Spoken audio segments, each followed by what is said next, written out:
1987 की where is the friend's house, director Abbas Kiarostami, IMDb rating 8.1। कहानी सुने और पसंद आए तो लाइक शेयर कमेंट भी आप जरूर करें। चैनल सब्सक्राइब के साथ बेल आइकन को भी प्रेस करें ऐसी कहानियां सुनने के लिए। ईरान के एक गांव के स्कूल में चौथी की क्लास चल रही है। मास्टर बारी बारी से सभी बच्चों के होमवर्क चेक कर रहा है। आज भी अली हिम्मती नाम का लड़का क्लास में नहीं आया। एक एक करके अब मोहम्मद रैजा की बारी आई, मगर वो आज भी कॉपी की जगह एक पन्ने में अपना होमवर्क करके लाया है। ये लेकर मास्टर जी ने 3 दफा उसे समझाया है कि होमवर्क कॉपी में ही किया करे, मगर रेजा चुपचाप बैठा हुआ है। मास्टर ने उसे सबक सिखाने के लिए उसके दिए पन्ने के टुकड़े कर दिए। ये देख रेजा रोने लगा। पास बैठा अहमद अपने दोस्त को रोता हुआ देख रहा है। तभी दरवाजे पर अली हेमती खड़ा दिखा। वो कई दिनों के बाद आज आया है। उसका घर यहाँ से दूर पोश्ते में है। वहाँ आसपास कोई स्कूल नहीं है। अब रोते हुए रेजा को चुप कराते हुए मास्टर जी ने प्यार से समझाया, ऐसे अलग अलग पन्नों में होमवर्क करोगे तो वो गुम हो सकते हैं।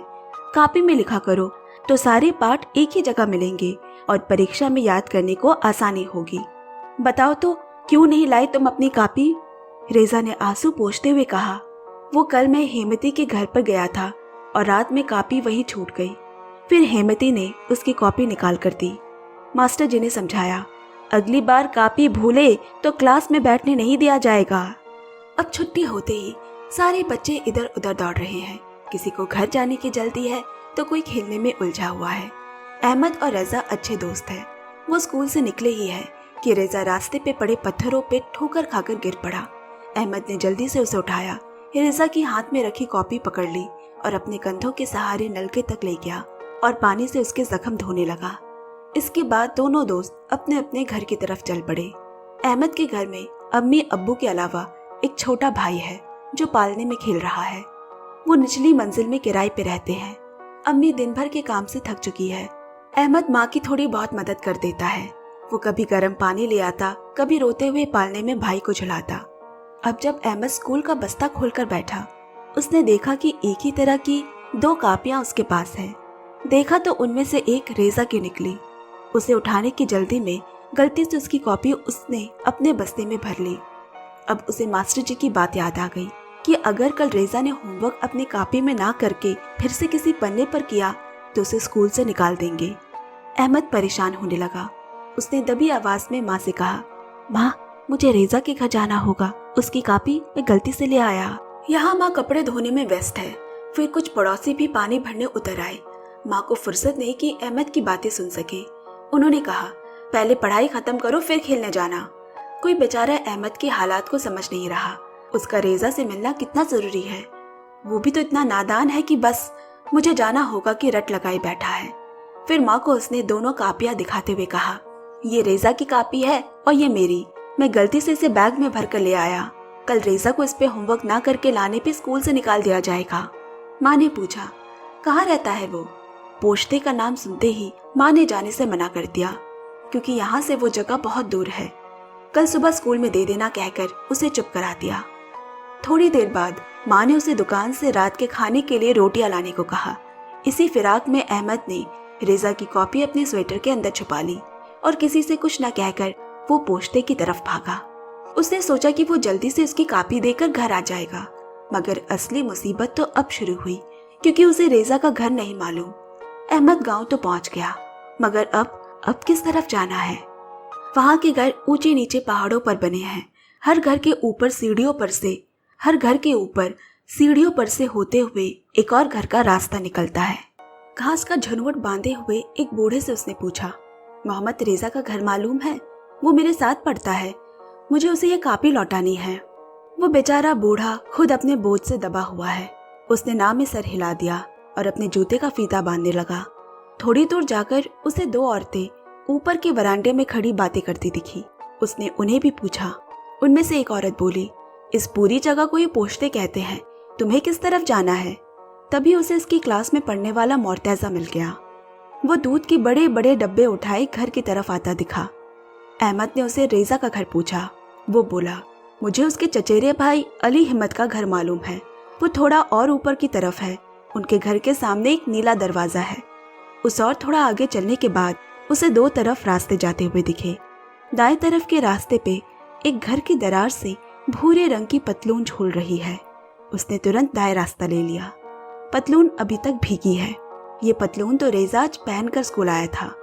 वो बाहर खड़े होकर रेजा रेजा पुकारने लगा, मगर लगता है घर पर कोई नहीं है। थोड़ी देर बाद वहां एक औरत आई जिसने कहा कि वो पतलून उसके पोते की है। वो रेजा को तो नहीं जानती। निराश होकर वो वहां से आगे बढ़ गया। थोड़ी दूर में ही उसे अली के घर का नीला दरवाजा मिल गया। वो दरवाजा खटखटाने लगा। वहीं पानी भर रही औरतों ने बताया कि अली अभी कुछ देर पहले ही अपने बाबा के साथ कुकेर गांव की तरफ गया है। कुकेर तो अहमद का गांव का नाम है, वहीं से तो वो यहाँ आया है। वो वापस अपने गांव की तरफ भागा। पूरा रास्ता वापस तय करने के बाद उसे गांव में घुसते ही उसके दादाजी ने पकड़ लिया और पूछताछ शुरू हो गई कि वो पोस्टे की तरफ से कहाँ से आ रहा है। थोड़ा रुककर उसने पूरी बात बता दी। इतने में दादाजी वहां खड़े किसी आदमी से बात करने लगे जिसके मुंह से उसने नेमतज़ादा नाम सुना। उसके दोस्त का पूरा नाम भी तो मोहम्मद रेजा नेमतज़ादा है। उसे लगा कि वो उसके बाबा है और फिर से उसके गधे के पीछे पीछे भागने लगा। वो आदमी गधे पे है और अहमद पैदल। काफी दूर पीछा करने के बाद वो एक घर के सामने रुका और अंदर से अपने बेटे को आवाज दी। अहमद सांस रोक कर खड़ा है कि अब रेजा बाहर आएगा और वो उसे कापी देकर घर चला जाएगा। मगर ये क्या, ये तो कोई और ही है। उस आदमी के चले जाने के बाद उसने लड़के से पूछा कि क्या ये नेमतज़ादा का घर नहीं है। लड़का बोला, है तो सही, मगर वो तो किसी मोहम्मद रेजा को नहीं जानता। तुम नीचे उस लकड़ी काटने वाले से पूछ कर देखो। अब उसका घर ढूंढते ढूंढते शाम हो आई। अहमद समझ नहीं पा रहा है कि किस तरफ जाना है। अब तो रास्तों की लाइटें भी जल गई है। आखिरकार वो उस लकड़ी काटने वाले के घर पहुंचा और धीरे धीरे खिड़की के नीचे खड़ा होकर आवाज देने लगा। थोड़ी देर में खिड़की खुली। बाहर एक बूढ़ा आदमी झांक रहा है। अहमद ने उससे नेमतज़ादा का घर पूछा। उसने कहा, वो तो थोड़ी देर पहले यहाँ आया था, मगर उसका घर तो बहुत दूर है। ठहरो, मैं तुम्हें वहां लिए चलता हूँ। रास्ते में चलते चलते उनकी बातें हो रही है। बूढ़े ने पूछा, क्या तुम कल स्कूल तक नहीं रुक सकते थे उससे मिलने के लिए? तुम कहाँ रहते हो? जब उसने कोकेर कहा, वो बूढ़ा भी सोचने लगा, इतनी दूर से इतनी रात अकेले क्या कर रहे हो? वो बोला, कल अगर उसने कॉपी नहीं दिखाई तो उसे स्कूल से निकाल देंगे। इतना पाक दिल है इस बच्चे का। काफी आगे निकल आए वो दोनों। अब वो बूढ़ा बहुत धीमी गति से चल रहा है और यहाँ अहमद को देरी हो रही है। डर भी लग रहा है कि घर कैसे जाएगा, अम्मी अब्बू क्या कहेंगे। आज तो मार पक्की है। थोड़ी दूर जाकर बूढ़ा एक नलके के पास आकर पानी पीने रुका और वहां के एक जंगली फूल तोड़कर उसने अहमद को दी। उसने उसे कॉपी के बीच में रख लिया। वो शायद अकेला रहता है।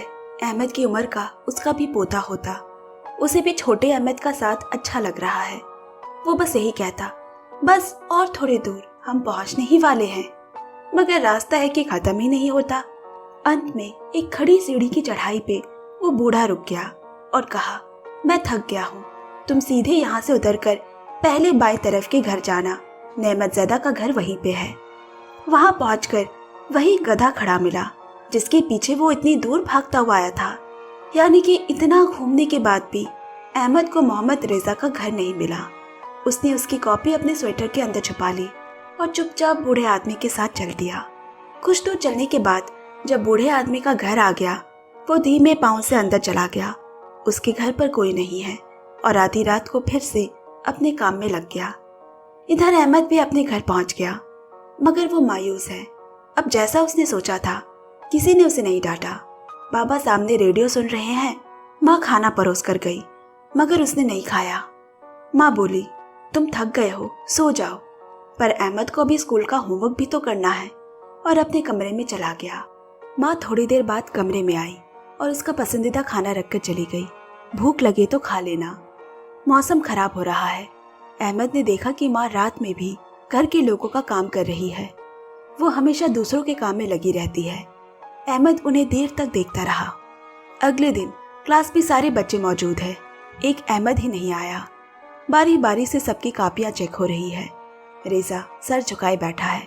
वो डरा हुआ है क्योंकि उसकी कॉपी नहीं मिल रही। आज मास्टर जी उसे स्कूल से निकाल ही देंगे। उसकी बारी आने ही वाली है कि इतने में अहमद ने क्लास का दरवाजा खटखटाया। मास्टर ने पूछा, आज आने में देरी कैसी हो गई? तुम भी पोस्टे से आ रहे हो क्या?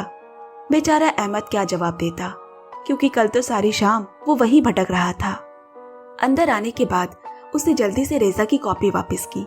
अहमद ने अपने साथ साथ उसका भी होमवर्क का काम किया हुआ था। मास्टर ने जब पन्ने उल्टे, वहां वही रात का फूल था जो उस बूढ़े आदमी ने दिया था, और कहानी यही खत्म हो जाती है। अब विदाई लेती हूँ, नई कहानी सुनाने फिर आऊंगी। तब तक इस वीडियो को ढेर सारा प्यार देते रहिएगा। Bye bye, love you and take care.